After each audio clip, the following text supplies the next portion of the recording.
تک رہے گی. انسان آنے جانے رہے گے، دنیا کی رنگت بدلتی رہے گی، لیکن اللہ کا لکھا ہوا قرآن قیامت کی صبح تک باقی رہے گا. جو اللہ نے اس میں قانون زندگی گزارنے کے لکھ دیے ہیں وہ قیامت کی صبح تک باقی رہے گا. اور وہ ایسا قانون ہے کہ جس نے اس کو اپنایا اللہ نے اس کو دنیا کے اندر کامیاب فرما دیا ہے،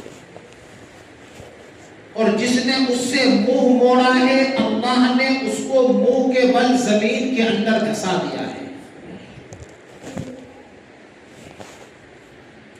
یہ قانون ہے اللہ کا. جو اللہ اس کے رسول کی مان کر کے چلتا ہے، اللہ تعالیٰ اس کو کچھ دیر کے لیے آزمائش کے اندر رکھتا ہے، اور اس کے بعد اللہ نے قرآن کے اندر خود ارشاد فرمایا ان مع العسر یسرا،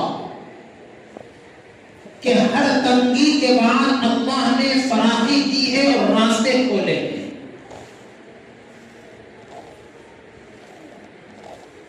تو ہمیں اللہ نے آزاد نہیں بنایا ہے بلکہ اللہ نے ہمیں تابع بنایا ہے. کس کے تابع بنایا ہے؟ اپنے محبوب جناب محمد رسول اللہ صلی اللہ علیہ وسلم کے. تو آپ کی زندگی بڑی عجیب و غریب زندگی ہے اور بڑی خوبصورت اور حسین زندگی ہے، چاہے وہ گھر کے اندر کی ہو چاہے گھر کے باہر کی. بڑی خوبصورت حسین زندگی ہے، اور جس نے گھر کے اندر کی زندگی کو سنبھال لیا یہ سمجھو باہر کی زندگی اس کی خوشگوار بن جاتی ہے. اور جس نے گھر کی زندگی کو نہیں سنبھالا باہر کی زندگی کی اس کی کوئی گارنٹی نہیں ہے. اس لیے اللہ نے قرآن کے اندر ارشاد فرمایا ہے لقد کان لکم فی رسول اللہ اسوۃ حسنہ، کہ ہم نے اگر کوئی طریقہ کامیابی کا رکھا ہے تو وہ اپنے محبوب محمد رسول اللہ صلی اللہ علیہ وسلم کا رکھا ہے، اور اس سے ہٹ کر اگر زندگی گزری تو اللہ کا کوئی وعدہ نہیں ہے. میں نے قرآن پاک کی آیت پڑھی ہے یا ایھا النبی قل لازواجک وبناتک ونساء المؤمنین یدنین علیہن من جلابیبہن. اس میں اللہ نے گھریلو زندگی کو گزارنے کا طریقہ اور سلیقہ بتایا ہے.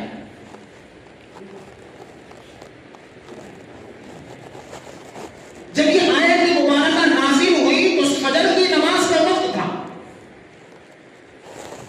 حضرت بلال رضی اللہ عنہ کو اللہ کے رسول نے ارشاد فرمایا کہ بلال جاؤ، میری بیٹی میری بہنیں بھی نماز پڑھنے، میری امت کی عورتیں بھی نماز پڑھنے آئی ہوگی، تم نے جا کر کے اعلان کرو کہ محمد رسول اللہ صلی اللہ علیہ وسلم پر ابھی یہ آیت نازل ہوئی. کیونکہ وہ عربی لوگ تھے. پردے میں کھڑے ہو کر کے بلال حبشی نے یہ قرآن کی آیت سنائی یا ایھا النبی قل لازواجک وبناتک ونساء المؤمنین. تو پردے کے پیچھے سے آواز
اللہ اکبر.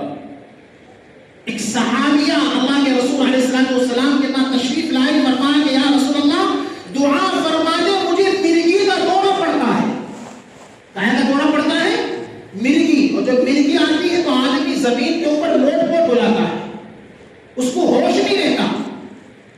اللہ کے رسول نے ارشاد فرمایا اے بیٹی اگر تو اس بیماری کے اوپر صبر کرے تو میں تجھے جنت کا وعدہ کرتا ہوں. تو وہ صحابیہ عورت مسکرائی اور فرمایا یا رسول اللہ میری جان آپ پر قربان ہے, میں اس بیماری کے اوپر جو آپ نے بشارت دی ہے میں صبر کر لوں گی, لیکن میرا شکوہ بیماری کو دور کرنے کا نہیں ہے, میں شکوہ کچھ اور لے کر کے آئی ہوں. فرمایا کہ کیا؟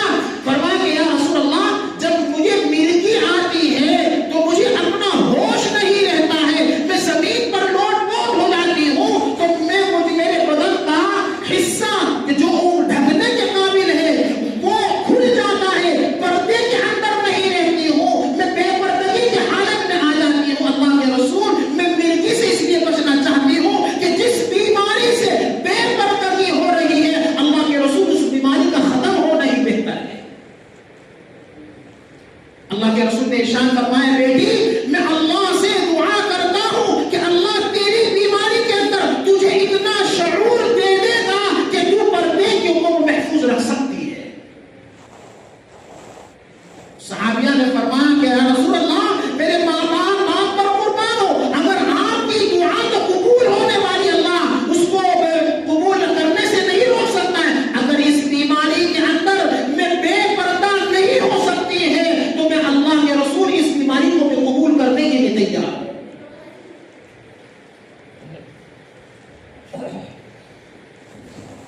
یہ پردہ ہے جس پردے نے آ کر کے عورتوں کو ان کا مرتبہ دلایا ہے, ان کو عزت دلائی ہے. حضرت حسن بصری رحمۃ اللہ علیہ بہت بڑے بزرگ پیر ذوالفقار نقشبندی دامت برکاتہ کی کتاب کے اندر خطبات ذوالفقار کے اندر یہ واقعہ لکھا ہوا. حسن بصری رحمۃ اللہ علیہ کے پاس ایک عورت آئی دعا کرانے کے لیے. عورت بھی آئی, اس کا شوہر بھی آیا دعا کرانے کے لیے. حضرت آپ وہ ہاتھ اٹھا کر کے دعا فرما دے میری جوان بیٹی جوانی کے اندر ہی ہم سے رخصت ہو گئی ہے, مر گئی ہے, لیکن کئی سال ہو گئے ہم نے اس کو خواب کے اندر بھی دیکھا ہے. آپ وہ ہاتھ اٹھا کر کے دعا فرما دے ہم اس کو خواب کے اندر دیکھیں کہ اس کے اوپر کیا حالت گزر رہی ہے. حسن بصری رحمۃ اللہ علیہ نے ہاتھ اٹھا کر کے ان کے سامنے دعا کری, اللہ یہ ماں باپ اپنی بچی کا حال دیکھنا چاہتے ہیں. کوئی بچہ ہو یہ بچی اپنے باپ سے گزرا ہو دور ہو جاتی ہے تو ماں باپ کے اوپر بڑا گرا گزرتا ہے, اللہ ان کو ان کی بیٹی کا حال دکھا دے. دعا کر دی, چلے گئے. کتاب کے اندر لکھا ہوا ہے رات کو خواب کے اندر باپ کے خواب کے اندر وہ لڑکی آئی. اللہ اکبر, وہ لڑکی خواب کے اندر آئی. پیر ذوالفقار نقشبندی رحمۃ اللہ دامت برکاتہ نے کتاب کے اندر بہت لمبا واقعہ لکھا, میں آپ کو شورٹ کر کے بتاتا ہوں. فرمایا کہ وہ لڑکی اس کے باپ کے خواب کے اندر آئی. جب لڑکی خواب کے اندر آئی تو اس کے ہوش اڑ گئے. اس نے اپنی بیٹی کو دیکھا کہ برہنہ ننگی پڑی ہوئی ہے, ننگی پڑی ہوئی ہے برہنہ کی حالت میں. باپ کی غیرت, باپ نے اس حالت میں دیکھا تو اس نے اسی خواب کی حالت میں بچی کو ایک دم کپڑے سے ڈھانکا. جب بچی کو کپڑے سے ڈھانکا تو بچی کھڑی ہوئی. جب بچی کھڑی ہوئی تو اس کے سر کے اوپر بڑے بڑے گڈھے پڑے ہوئے تھے, بڑے بڑے ہول پر ہوئے تھے. فرمایا کہ بیٹی تیرے تو بڑے خوبصورت بال تھے, یہ تیرے سر کے اندر گڈھے کیسے ہو گئے, تیرے سر گندا ہے, بال کہاں گئے. فرمایا کہ ابا سنو, یہ کوئی کہانی نہیں ہے, یہ عبرت ہے, یہ عبرت ہے. اس زمانے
یہ مسئلے کی بات بتا رہا ہوں. نیل پالش لگانے کے بعد جب تک ان کو ناخنوں پر سے نہیں چھٹائے گی عورت تو وضو نہیں ہو سکتا ہے. ابا جب فرشتوں نے میرے ہاتھوں کو دیکھا کہ میں نیل پالش لگایا کرتی تھی, میرا وضو ہی نہیں ہوا کرتا تھا, میں بے وضو میں قرآن پڑھ لیا کرتی تھی, میں بے وضو نماز پڑھ لیا کرتی تھی, جب فرشتوں نے میرے ناخن کھینچنا شروع کرے تو میری ہاتھوں کی انگلیوں کو زخمی کر دیا ہے.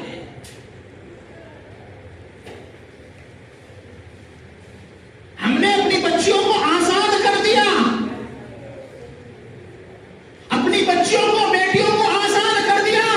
اور بے حیائی کی حد تو یہ ہے, اللہ کی قسم بے حیائی کی حد تو یہ ہے, ہم نے خود سنا ہے, جن کو ہم نے نصیحت کی ان کی ہم نے زبانوں سے خود سنا ہے کہ یہ دور اور ہے, وہ دور اور تھا. مولانا آپ پرانے دور میں لے آنا چاہتے ہیں, یہ دور تو بڑا عجیب ہے. اگر ہم اپنی بچیوں کو یہ فیشن نہیں کرائیں گے تو بتاؤ رشتہ لے کر کے ہمارے گھر کون آئے گا؟ یعنی کہ تم نے اپنی بچی کو نچنیا بنا دیا, اپنی بچی کو تم نے فاحشہ بنا دیا, اپنی بچی کو معاف کرنا, میں بہت صبر استعمال کر دیتا ہوں, اپنی بچی کو تم نے نچنیا بنا دیا. صرف دیر اس بات کی رہ گئی ہے کہ پیروں میں گھنگرو باندھ کر کے اسٹیج پہ اور نشا دو. شیخ عبد القادر جیلانی جن کی نیاز کرتے ہو, پچھلے مہینے نیاز کری تھی نا, یاد ہے؟ 11ویں شریف کی نیاز کری تھی نا, دے کے کھا گئے تھے یہاں 50. شیخ عبد القادر جیلانی ان کی ایک روحانی بیٹی سمجھتے ہو, جو بیت بلاتی ہے, ان کی مریدہ جو ان سے بیت ہو گئی تھی, روحانی بیٹی, اللہ والی, باپردہ, باحیا, شیخ عبد القادر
میرے مولانا کو ایک واقعہ بتایا کھڑگون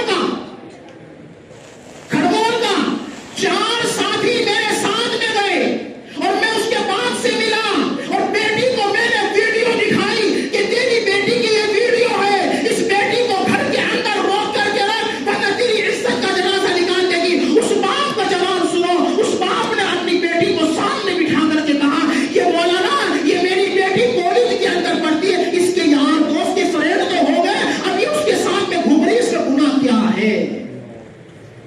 یہ میں بتا رہا ہوں، میری زبان میرے ہاتھ میرے کان نے اس باپ کے سامنے جا کر کے کہا، میری حیا نے دوبارہ نہیں کیا۔ جب ماں باپ کی آنکھوں کے اوپر سے حیا کا پردہ اٹھ جائے گا، اللہ کی قسم گھر کے اندر زنا عام ہو جائے گا۔ جب ماں اپنی بیٹی کو غیر محرم کے سامنے لے جانے سے کترائے گی نہیں، باز نہیں آئے گی، تو بیٹی ماں کے سامنے اپنے یاروں سے بات کرے گی، اپنے یاروں سے بات کرے گی۔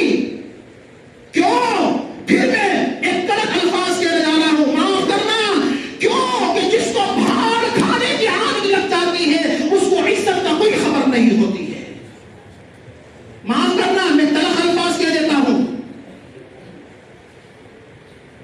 جس کو کھانے کی عادت لگ گئی، منبر رسول سے اگر علماء حق بیانی نہیں کریں گے تو اس کا عالم ہونے کا کوئی حق نہیں ہے، اس کو منبر رسول کو بیٹھنے کا کوئی ادھیکار کوئی حق نہیں ہے۔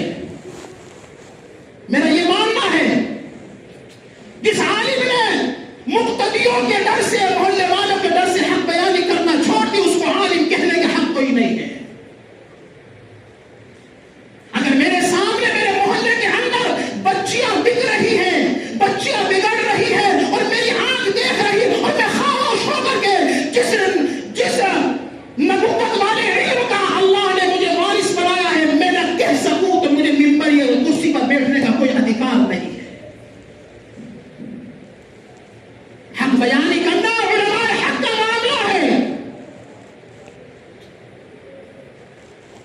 اللہ کے رسول سرکار دو عالم جناب محمد رسول اللہ صلی اللہ علیہ وسلم اپنی بیٹی کے گھر میں گئے، اپنی بیٹی کے گھر میں دستک دی،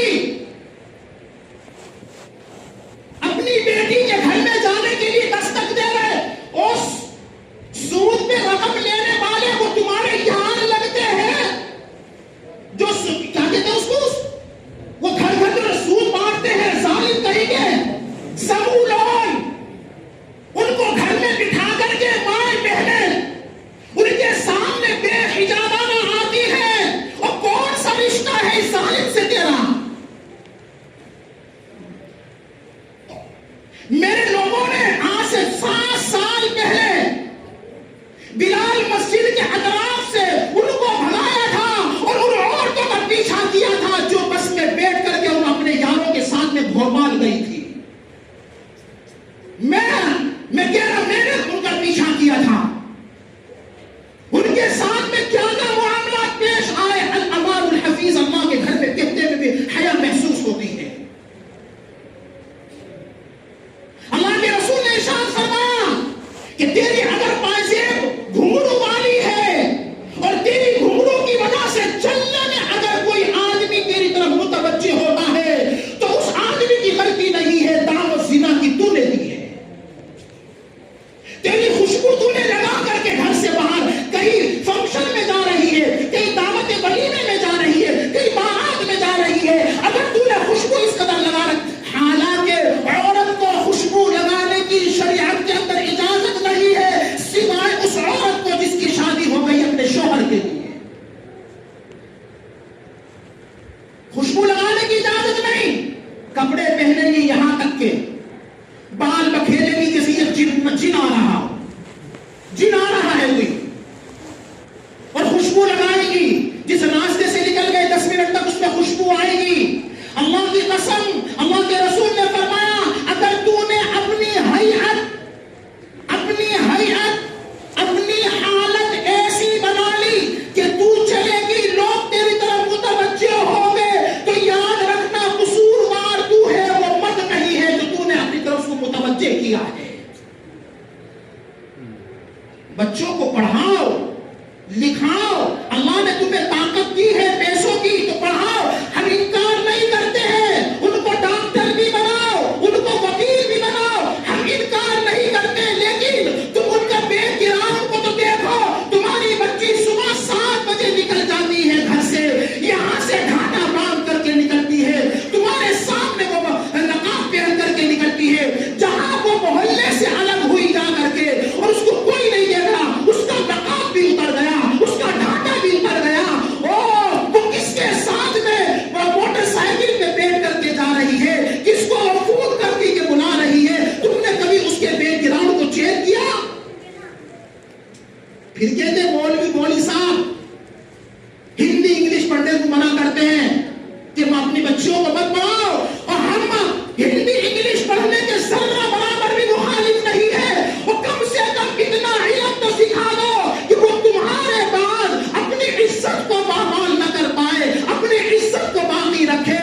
وہ لڑکا جو اسکول میں پڑھتا ہے وہ کیا گل کھلا رہا ہے، وہ بچی جو کالج کے اندر پڑھ رہی ہے وہ کیا گل کھلا رہی ہے، تم نے کبھی جا کر کے پوچھا کہ بیٹی صبح کو 7 بجے جاتی ہے، شام میں 5 بجے گھر پہ آتی ہے، تم نے کبھی اس کا موبائل چیک کیا ہے؟ وہ ایک ایپ چل رہا ہے، وہ کیا ہے، وہ چیٹ کیا نام ہے؟ ہاں پتہ نہیں کوئی چیٹ کا نام ہے، وہ میرے ذہن سے نکل کے کیا نام ہے اس کا۔ اس چیٹ کے اندر میں نے پچھلے مہینے اپنے ہی محلے کے بچوں کے موبائل کو چیک کیا اور پھر میں نے اس کا اسکرین شاٹ لے کر کے اپنے موبائل کے اندر ڈالا اور پھر میں نے اس کی انکوائری کی۔ اللہ ان کو ہدایت دے، اپنی خون کی بہنوں کے ساتھ میں ان کا چکر چل رہا ہے۔ کیا بتاؤں تمہیں کس کس کا رونا رو، کس کس کا رونا رو۔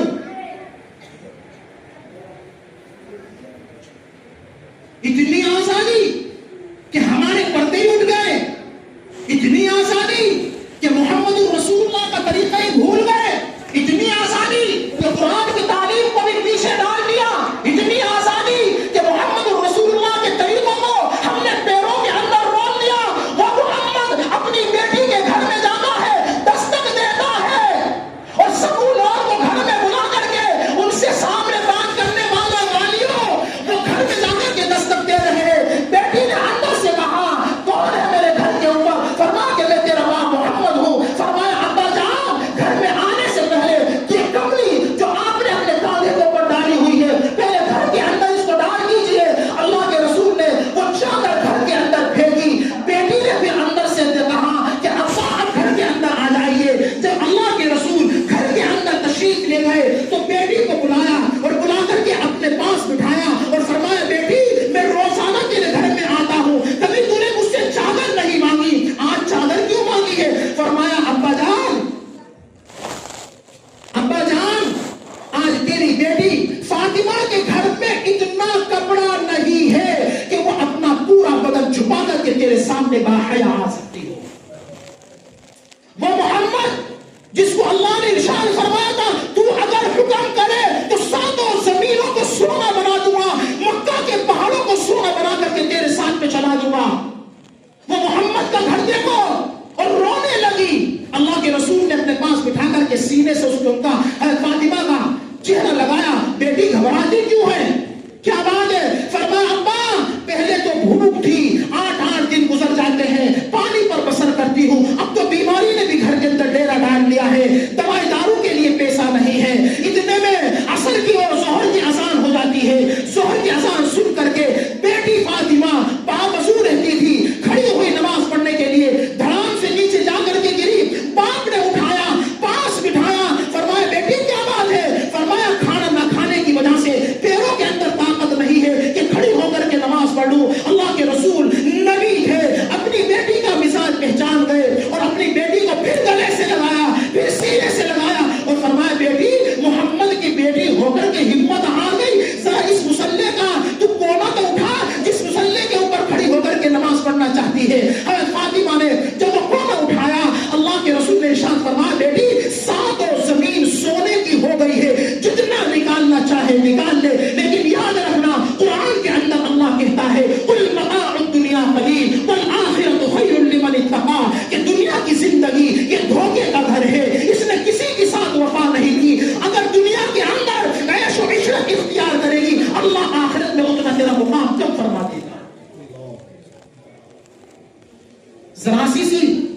پریشانی، دقت، تنگدستی آ جائے تو ہم نے معاملہ کر دیا اور سود کے رقم لے کر کے، سبوں کے لون لے کر کے ہم نے اپنے گھر کے اندر خوشیاں لے لی۔ یاد رکھنا، جس گھر کے اندر سود، بیاج، سبوں، لون کا پیسہ آ گیا، رب کعبہ کی قسم کھا کر کے کہہ سکتا ہوں اس گھر کے اندر رحمتوں تو بہت دور کی بات ہے، جو نماز تم کھاؤ گے اس کے اندر سے کہ اللہ برکت کو اڑا لے گا۔ اس لیے میرے بھائی جو وقت ہو گیا، وقت ہو گیا، تم آتے ہو بالکل اینڈ ٹیپ پہ، اس لیے وقت پھر ہو جاتا ہے۔ اس لیے میں ہاتھ جوڑ کر کے کہتا ہوں اللہ کے واسطے، قرآن کی آیت پڑھی تھی وَقُلْ لِلْمُؤْمِنَاتِ يَغْضُضْنَ مِنْ أَبْصَارِهِنَّ وَيَحْفَظْنَ فُرُوجَهُنَّ۔ اللہ نے ارشاد فرمایا اپنے گھر کی عورتوں کی عزت کی، ان کی نصوات کی حفاظت کرو، خود عورتیں بھی کرے، گھر کے مرد ان کی حفاظت کا انتظام کرے، ان کو بے پردہ گھر سے باہر نہ نکالے۔ اگر کہیں بازار جانے کی ضرورت پڑے تو ان کے ساتھ میں جا کر ان سے خریداری کرائے تو اس کی اجازت ہے۔ اگر کوئی عورت بغیر اپنے شوہر کی اجازت کے، اور اگر بہن بغیر بھائی کی باپ کی اجازت کے اگر کوئی عورت گھر سے باہر نکلتی ہے تو یاد رکھنا وہ گھر کے اندر سے باہر سے نکلنے کے بعد وہ پاک دامن گھر لوٹ کر کے آ ہی نہیں سکتی، قرآن کا فیصلہ ہے۔ اس لیے میرے بھائیوں، عزیزوں، بزرگوں، ٹائم زیادہ ہو گیا، اس کی معذرت بھی چاہتا ہوں، اور اپنے گھر کی خبر لو، اپنی بہن بیٹیوں کی خبر لو، ان کو فیشن اتنا مت کراؤ کہ خود کو دعوت غلط دے، ان کو اتنا کپڑا پہناؤ کہ بدن پورا ڈھک جائے، ان کو ایسا دوپٹہ اڑاؤ کہ سر کے بال بھی نہ دکھ پائے، ان کو اتنا کپڑا پہناؤ کہ یہاں گٹوں تک رہے، ان کو اتنا تنگ لباس نہ پہناؤ کہ بدن کا ہر نس اس کے بدن کے اندر، اس کے کپڑوں کے اندر دکھ جائے۔ اللہ کے واسطے ہاتھ جوڑ کے کہتا ہوں اپنے گھر کی عزتوں کی عزت کر لو، ان کو پامال ہونے سے بچا لو۔ ہماری بہن بیٹیاں اگر پامال ہو گئی، ہمارے گھر سے دین اور دنیا کا دونوں کا جنازہ نکل جائے گا۔ کریں گے انشاءاللہ؟ ارے سب کریں گے انشاءاللہ؟ اللہ تعالی ہم سب کو عمل کی توفیق عطا فرمائے۔ دین حضرات کی سنت لے گی، سنت پڑھیں۔